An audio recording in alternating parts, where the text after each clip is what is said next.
Bonjour tout le monde et bienvenue à cette nouvelle émission de Vue de chez vous. Il me fait grand plaisir de vous présenter encore une fois cette semaine 5 reportages grâce à CCAP TV, mais aussi à la Caisse des Jardins de Charlesbourg qui contribue grandement à cette émission. Pour débuter, voici mon entrevue qui a été réalisée avec un Delajoie qui a vu publier un de ses ouvrages universitaires. Bonne écoute!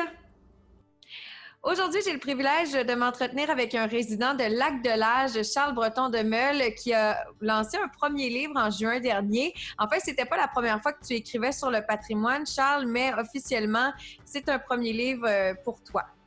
Oui, exactement. C'est un livre là, que j'ai publié dans le cadre de mes études.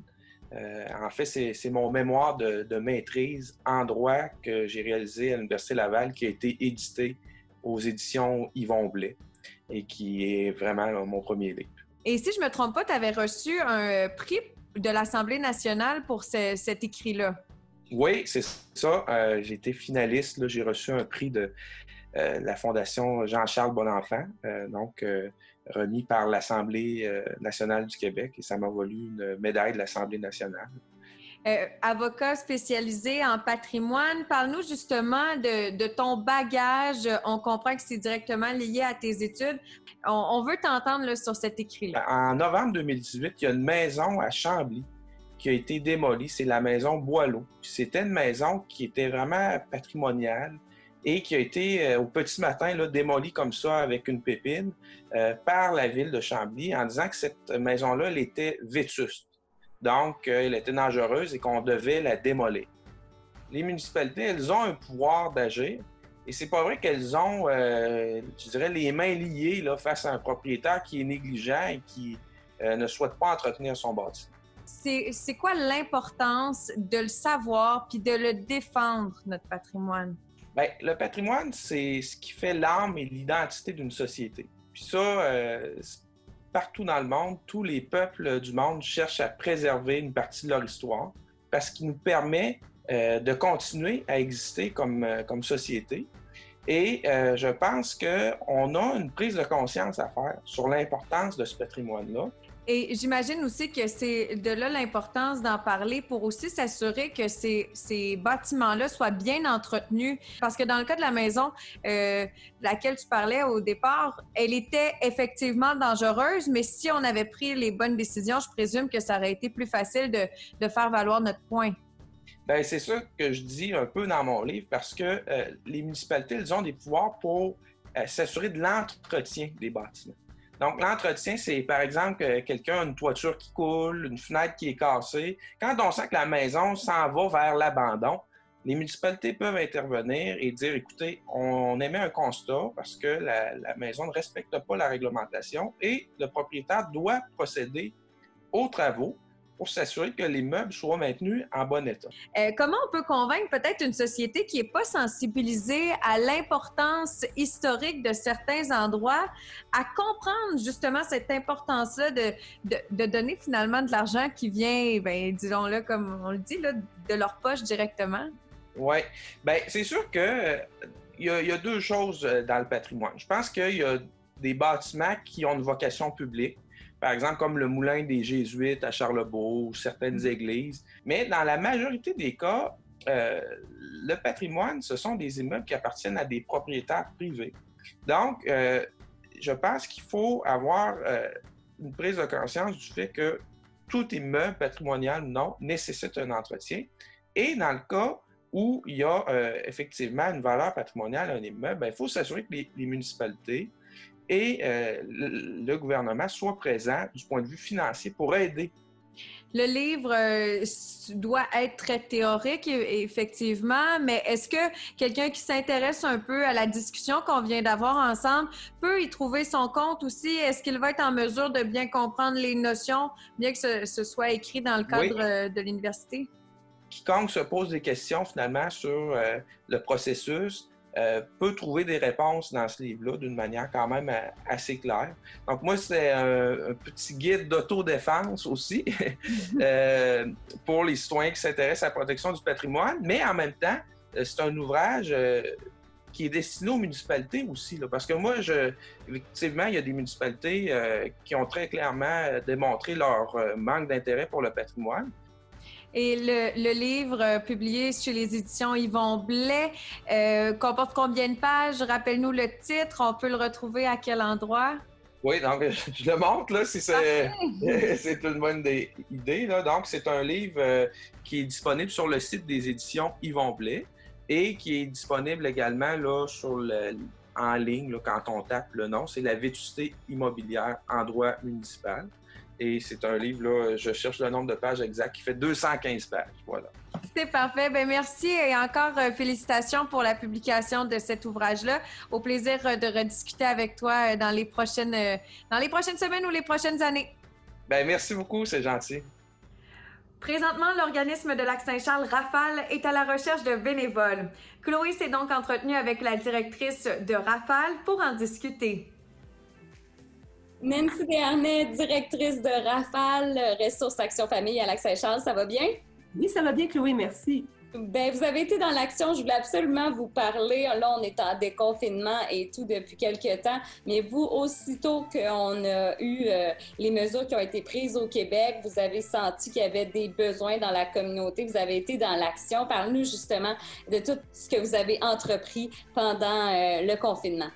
Bien, effectivement, nous avions senti que les personnes qu'on avait l'habitude d'accompagner dans nos cuisines collectives allaient certainement avoir besoin de notre accompagnement pendant les mesures du COVID, dont on ne savait pas combien de temps ça allait durer. Au niveau de la sécurité alimentaire, ça nous a semblé être la porte d'entrée pour soutenir les familles la plus logique, dans le sens où on sait très bien que nos paiements d'hypothèque, il y a certains comptes, il y a certaines choses qu'on ne peut pas repousser dans la vie, mais chose certaine, c'est qu'au niveau de l'aide alimentaire, il y a un filet social. Donc, au Québec, on s'est doté pour pouvoir soutenir les familles. Alors, avec Moisson Québec, on a convenu que Rafale allait faire maintenant 2 distributions alimentaires par mois pour soutenir les familles pendant la COVID.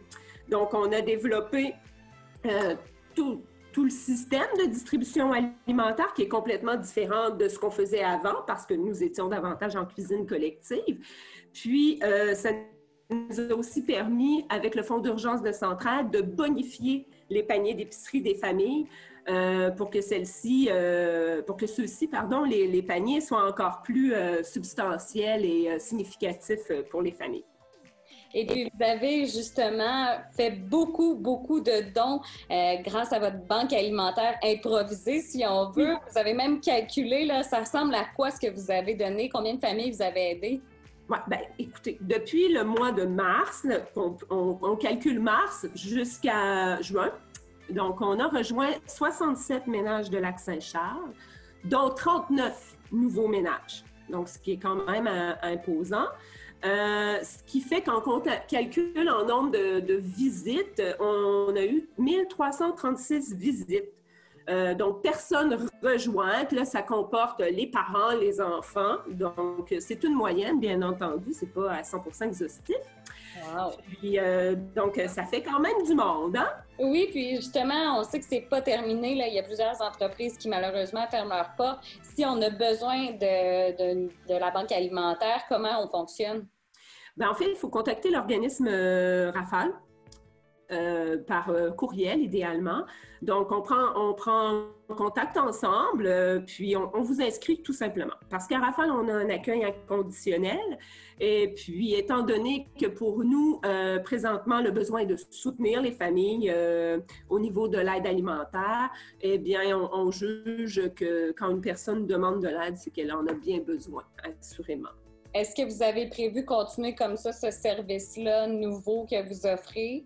Bien, étant toujours dans un esprit d'innovation, c'est sûr qu'on aimerait bien pouvoir avoir un système un peu hybride qui permet aux personnes de joindre aussi les cuisines collectives, là, qui était quand même un bon moyen de remplir nos frigos, tout en jumelant un peu la distribution alimentaire pour ceux qui ne peuvent pas prendre une demi-journée une distribution alimentaire un peu hybride avec la cuisine collective là, qui seront mises en route pour le mois d'octobre cette année. Donc, encore pour le mois d'août, encore pour le mois de septembre, on poursuit nos 2 distributions alimentaires mensuelles.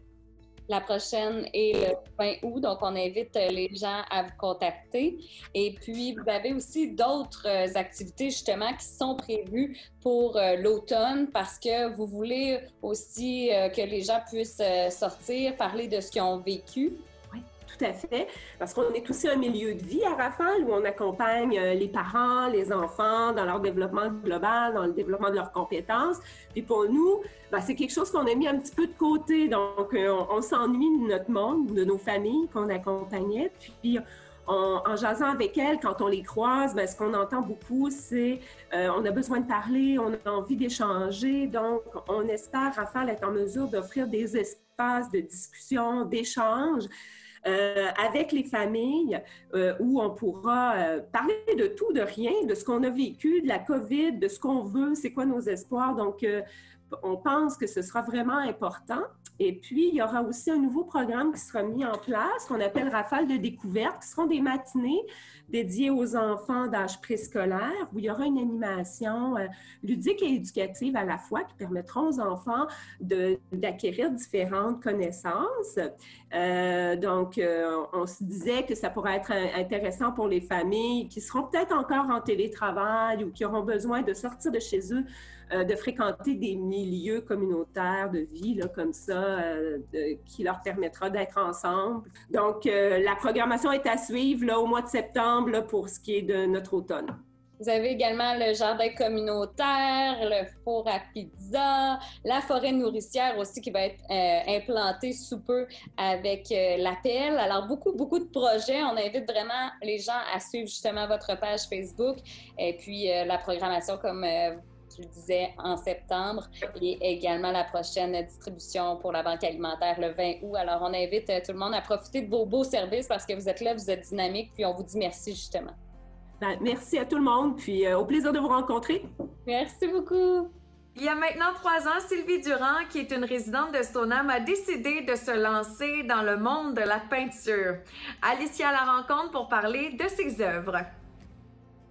Donc aujourd'hui, je fais une entrevue avec Sylvie Durand, une artiste peintre qui demeure à Stoneham et qui s'inspire d'ailleurs des beaux paysages de la région. Et Sylvie, je suis très contente de te parler aujourd'hui parce qu'en fait, je ne te connaissais pas à la base, mais j'ai eu l'honneur et l'occasion de découvrir tes magnifiques œuvres. Et avant de parler de tes œuvres, j'aimerais tout d'abord qu'on commence avec la question de comment ça a commencé cette histoire d'amour avec la peinture. J'ai toujours été attirée vers l'art, toutes sortes d'art en général, autant les arts visuels, les arts plastiques, la sculpture, le cinéma, enfin tout. Et pendant mon premier congé de maternité, j'avais beaucoup de temps, puis j'ai décidé de m'inscrire à un cours de peinture avec la municipalité où est-ce que j'habitais dans le temps. Donc, ça fait environ 22 ans là, que je peins, puis j'en fais depuis, je dirais, à temps plein, depuis que je suis à la retraite, là, donc depuis 3 ans à temps plein. Et, quelles sont tes inspirations pour peindre? Les autres artistes m'inspirent beaucoup. Bien sûr, la nature, différents sujets, mais j'aime beaucoup regarder les autres artistes peintres, autant professionnels qu'amateurs. Vraiment le groupe des 7, un groupe de peintres canadiens du début du 20e siècle qui peignaient sur le motif et qui interprétaient la nature d'une façon qui était pas traditionnelle. Puis j'ai vraiment commencé à aimer Tom Thomson, à lire sur lui. Toi, quelle est ta touche personnelle dans tes œuvres? Quelle technique tu utilises? Moi, je peins à l'huile depuis toujours. Ma technique, moi, je peux l'interpréter comme du paysage contemporain, c'est-à-dire des taches, des couleurs assez vives, des coups de pinceau assez francs. Mais la préparation, quant à elle, est très longue. Je vais faire des dessins, je vais faire des croquis, je vais essayer des couleurs. Puis après, quand tout est décidé, quand tout est placé à bonne place, là, j'y vais assez rapidement avec l'huile puis des pinceaux assez larges en général. J'imagine qu'au début, quand tu as commencé, ça devait peut-être pas être pareil. La façon dont tu peignais, ça a évolué avec le temps? Oui, j'ai commencé comme pas mal tous les peintres commencent en faisant un modèle. J'ai fait des tests, puis j'ai aussi travaillé avec une peintre, Huguette Côté, qui était, à mon avis, là, c'était la top au niveau des couleurs. Dans mes tableaux, on retrouve toujours une harmonie de couleurs. Il n'y a pas de couleurs qui se choquent. Donc ça fait partie de ma préparation. Sur ma palette, mes couleurs sont prêtes. Normalement, sur ma palette, j'ai à peu près 7-8 couleurs, à peu près gros maximum. Puis tous tes tableaux, ça parle de... C'est plus à l'extérieur, c'est des paysages extérieurs. La région où est-ce que je suis, c'est tellement beau. Les marais du Nord, je les ai fait souvent. J'ai fait le Mont-Wright, la Rivière-Huron ici, la station touristique où est-ce que j'habite. J'ai fait les chutes. C'est quand même un exercice hyper intéressant, mais c'est assez demandant, autant physiquement pour traîner l'équipement et tout ça, que de dire, OK, j'ai une demi-heure avant que la lumière change de bord pour faire le tableau. Donc, c'est des exercices que j'aime faire parce qu'il faut faire ça rapidement. Qu'est-ce qui fait que tu préfères peindre des paysages extérieurs plutôt que des choses qui se trouvent à l'intérieur d'une maison ou... Je sais pas, ça m'attire pas. J'ai fait des fleurs, j'ai fait quelques scènes de cuisine, mais c'est pas quelque chose qui m'attire. C'est vraiment les arbres, l'eau, la lumière dans l'eau, les reflets, les entre-saisons. Et Sylvie, justement, tu me parlais que parfois, vous êtes un petit groupe à aller à l'extérieur, que ce soit l'île d'Orléans ou d'autres endroits, puis vous êtes plusieurs à peindre ensemble? Oui, j'ai rencontré par hasard une dame, Denise Bugeaud, sur Facebook. Tout le monde, finalement, est invité une fois par semaine à aller sur place peindre en plein air. Puis, Mme Bugeaud, elle organise ça depuis 5 ans. Puis, elle me disait l'autre jour qu'il y a environ 200 participants, pas à chaque fois. On arrive là avec notre équipement, puis tout s'y prête, puis on s'installe, puis là, ben on jase, on placote. Fait que c'est vraiment intéressant. Ça permet d'échanger, de se donner des trucs aussi. Oui, c'est sûr. Quand je dis que les autres peintres m'inspirent, bien, tout à fait. Donc, on échange des pratiques, des trucs. C'est vraiment intéressant. Puis on voit aussi ce qui se fait autant à l'aquarelle, à l'acrylique qu'à l'huile. Ben écoute, Sylvie, c'était vraiment très intéressant d'en savoir davantage sur ce que tu fais. Pour ceux qui veulent aller voir les différents tableaux ou avoir plus d'informations, ils peuvent aller sur ton site internet www.sdurand.ca. Puis, ben écoute, on te souhaite la meilleure des continuités, puis tout plein de tableaux à venir. Merci beaucoup. Merci. Au revoir. Connaissez-vous Empire 47? Ils font non seulement la location de vélos, mais aussi des sentiers formidables pour les adeptes de vélo de montagne. Francis s'est entretenu avec un des membres de l'organisation.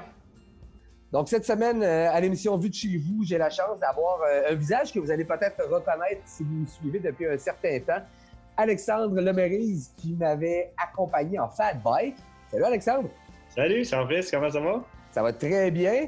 Un gros merci. Donc, Alexandre, je l'ai dit, on a fait du fat bike ensemble, mais depuis cet épisode, t'as changé, t'es rendu à Empire 47. Exactement. L'épisode qu'on avait tourné, Francis, c'était à Sentier du Moulin. C'était mes premières armes dans le fat bike et le vélo de montagne. Et maintenant, je suis dans les projets d'Empire 47 depuis, c'est ça, je vais entamer ma 3e année. Parle-moi d'Empire 47, vous êtes où? C'est quoi votre core business, là? En fait, Empire 47, ça fait pas si longtemps que ça que ça existe. Là. Comme bien des centres, on a débuté par une gang de bénévoles dévoués qui ont commencé à faire des sentiers. Et en fait, à la base, c'était des sentiers de course et de vélo de montagne pour un événement qui s'appelle le Xterra Québec. Alors, on est situé juste de l'autre côté, en fait, du lac de l'Age, donc la magnifique région là, de lac de l'Age-Stoneham. Donc, de l'autre côté de la rue du Manoir, finalement. Et puis, les sentiers ont été créés pour cet événement-là. Et comme on a des voisins que je connais bien d'ailleurs, qui est Sentier du Moulin, qui développait un produit vraiment trippant, qui est plus du style enduro. Je ne sais pas si on va parler des styles de vélo de montagne, mais nous, ce qu'on voulait, c'est d'aller chercher la clientèle un petit peu plus débutante, familiale. Par exemple, disons, une journée en famille, 2 adultes, 2 enfants, j'ai pas d'équipement. Je dois prévoir peut-être combien en argent, mettons, puis combien de temps aussi à prévoir chez vous là, pour passer là, une belle journée, un bon moment, puis à la fin, tout le monde va sentir qu'on a donné ce qu'on avait donné? Chez nous, les locations fonctionnent en série de 3 heures ou de 6 heures. Honnêtement, dans le vélo de montagne, pour des gens qui débutent, c'est souvent, on voit beaucoup le 3 heures. C'est déjà bien en masse. Là. Certaines personnes en assistance électrique vont vraiment prendre ce qu'on appelle les demi-journées à 6 heures. Donc, vois-tu, on est à peu près à 60 $ par personne pour ce qui est des adultes. Les juniors, on est peut-être 20-25 $ à peu près. C'est vraiment des super bons vélos. 20-25 $, puis après ça, c'est 6,96 pour l'accès junior. Wow. Il faudrait se prévoir un bon 200 $ peut-être, là, 2 adultes, 2 enfants pour l'accès. Ça pour un bon 3 heures, puis honnêtement, les gens vont faire en général 2 heures peut-être, 2 heures et quart, puis sont bien contents de leur première expérience. Oui, c'est ça. Tu arrives au terme de ton 3 heures, puis tu n'as pas l'impression qu'il t'en a manqué. Tu es peut-être dû pour la pause. Puis parle-moi peut-être aussi du côté formation. Vous donnez des formations, vous accompagnez les gens. On a un programme jeunesse, fait que peut-être débuter par ça. C'est vraiment un programme qu'on a décidé de développer pour vraiment du junior là, de 3 à 9 ans. Ensuite, on donne des cours aussi pour les adolescents. Donc, on a vraiment aussi une tranche qui est développée pour les adolescents. Et ensuite, pour les adultes, pour différents niveaux. Donc, on prend les adultes débutants, on les prend intermédiaires. Souvent, c'est les intermédiaires qui veulent se rendre au niveau avancé et expert, qui ont besoin le plus d'attention parce qu'ils sentent qu'ils ont une plus grande confiance en leur vélo, en leur capacité, mais ils savent que de passer à l'autre niveau technique, là, il leur en manque un petit peu et évidemment, ils ne veulent pas se blesser. Nous, on a notre propre équipe sur place, mais il y a aussi des professionnels, des entraîneurs professionnels qui font un petit peu le tour de plusieurs stations dans la région de Québec puis même dans la province. Puis on les invite avec des cours thématiques. Donc, on va dire, telle personne de tel groupe vient en fin de semaine dans la région de Québec, on vous invite à vous inscrire à ces cours thématiques. Et là, les gens peuvent aller voir exactement ce que lui enseigne comme type, comme technique finalement d'amélioration. Excellent. Puis ça, c'est toute l'information, en fait, qu'on retrouve aussi. On peut vous appeler, évidemment, pour poser des questions, mais le site Internet empire47.ca. E47.ca. E47.ca, c'est le site Internet. En fait, on peut retrouver là, la plupart de l'information. Ouais. Dis-moi, on l'a mentionné tantôt, là, mais avec la situation dans laquelle on se trouve présentement, les gens sont limités au niveau des déplacements, au niveau du voyage, tout ça. Est-ce que vous l'avez ressenti chez vous, ça, une recrudescence peut-être de gens? Ouais. Donc, Francis, je peux te dire déjà qu'on est à peu près à 150 d'augmentation cette année là, en termes d'achalandage. Wow. Alors, c'est des beaux problèmes. Ça reste des problèmes, mais c'est des beaux problèmes à gérer. Là. Au niveau de la capacité, on est quasiment rendu à 70 km de sentiers développés. Puis, vu qu'on est très diversifié dans notre style, donc des débutants, des avancés, des intermédiaires, ça se sépare très bien dans le réseau. C'est vraiment une question de stationnement. C'est un problème que tous les centres de vélo de montagne ont dans la région aussi. Tu peux leur parler, là, c'est le même principe. Donc, c'est un enjeu de stationnement plus que de sentier parce qu'on a des beaux réseaux bien signalés puis ça va très bien dans le réseau. Alex, écoute, un gros merci d'avoir pris du temps avec moi ce matin. Si je te demandais, dans le fond, en terminant, y a-t-il quelque chose, une invitation que tu voudrais faire aux gens qui nous écoutent? Bien, en fait, moi, ce que je veux vous dire, c'est que le vélo de montagne est de plus en plus accessible. Donc, inquiétez-vous pas, les équipes font de gros efforts là, pour que ça soit sécuritaire, signalisé. On a des patrouilles sur place. Donc, moi, ce que je vous dis, c'est le vélo de montagne est rendu accessible. Oui, c'est vrai, c'est dispendieux pour le vélo comme tel, mais le sport est rendu accessible dans la région. Et puis, je vous invite au moins à l'essayer. Tu peux faire une belle balade dans le bois, dans des sentiers larges en vélo de montagne. Et puis, c'est fantastique. Effectivement, on a des belles forêts. Nos belles forêts boréales sont à votre portée, les amis. On est à moins de 20 minutes de Québec. Donc, venez nous voir, puis ça va nous faire plaisir, que ce soit avec votre vélo ou sans, parce qu'on fait de la location. Et voici maintenant l'entrevue de la semaine de Mégane avec Karine Rancourt qui nous parle de l'îlot gourmand à Entourage sur le lac. Aujourd'hui, j'ai le plaisir de m'entretenir avec Karine Rancourt, directrice du marketing et des relations publiques à l'Entourage sur le lac. Bonjour Karine. Bonjour, ça va bien? Ça va très bien, merci. Depuis quelques mois déjà, l'Entourage sur le lac a repris ses opérations malgré la situation actuelle. Dites-moi, Karine, comment est-ce que vous trouvez la réponse du public face à la réouverture de votre établissement? En fait, les clients sont très, très heureux de nous retrouver. On est quand même, je vous parle en direct justement d'entourage. On peut voir qu'il y a un immense terrain de jeu pour s'amuser, profiter de l'été, faire des activités. Donc, depuis le 19 juin, les clients sont de retour, ils sont bien heureux. Et aussi les employés, on est très heureux aussi de les accueillir dans un environnement, je dirais, paradisiaque et sécuritaire. À l'entourage de Sur le lac, quelles sont les mesures de sécurité que vous avez mises en place pour assurer le bien-être de votre clientèle? Dans les chambres, lorsque le client arrive, il y a un seau sur la porte. Donc, lorsque on ouvre la porte, ça se déchire. Donc, ça certifie qu'il n'y a personne d'autre que la dernière personne qui est entrée, c'est l'inspecteur. Aussi, on met à la disposition des clients des produits nettoyants dans la chambre. On a aussi, tu sais, le souci de quand un canot revient, il faut l'aseptiser, il faut faire plein de choses comme ça. Donc, ça augmente peut-être les délais. Donc, pour ça, on a voulu justement limiter le nombre de personnes sur le resort. Dites-moi à quoi ressemble l'expérience que vous faites vivre à votre clientèle lorsque celle-ci se déplace dans votre établissement de Lac-Beauport. Bien, chaque saison amène son lot d'activités. Donc, on a canot, pédalo, paddleboard et il y a aussi le ponton qui est disponible à la location pour les clients. Ensuite, on a un calendrier d'activités hebdomadaires, donc un calendrier d'activités comme par exemple du paddle yoga qui est vraiment donné par une coach certifiée. C'est notre wellness girl que je me plais à l'appeler. Elle s'appelle Karine Giguère. Sinon, on a un des plus beaux et gros gyms d'hôtels au Québec. Parlez-moi un peu des divers forfaits que vous offrez à votre clientèle. En fait, on n'a pas nécessairement de forfait. Notre entourage a été construit en fonction des commerces autour de nous. Donc, on n'a pas voulu avoir de service de massage, on n'a pas voulu faire un spa parce qu'on a le Siberia Spa et nous, on envoie nos clients là-bas. Donc, dans notre forfait régulier, en fait, quand on séjourne notre entourage, bien, c'est tout le package là, qui vient avec, donc les calendriers d'activités, toutes les activités nautiques qu'on peut avoir. Puis, tu sais, je parle de nautique, mais l'hiver, c'est des fight bikes qu'on prête, des raquettes, patins. On a une patinoire extraordinaire. Le lac se gèle et ça fait, je pense, 5 km de patinoire. On a un terrain de jeu. C'est ça, en fait, je pense, le forfait en soi. C'est ça, l'expérience entourage. On retrouve le restaurant de l'hôtel L'Îlot Repère Gourmand, duquel vous avez annoncé la réouverture il y a à peine quelques semaines. Dites-moi, Karine, comment est-ce que ça fonctionne là, pour les gens de l'extérieur qui veulent venir déguster un délicieux repas à L'Îlot? Bien, le matin, en fait, c'est un buffet continental de luxe où tu as aussi le coin boulangerie. Donc, tu as 2 choix.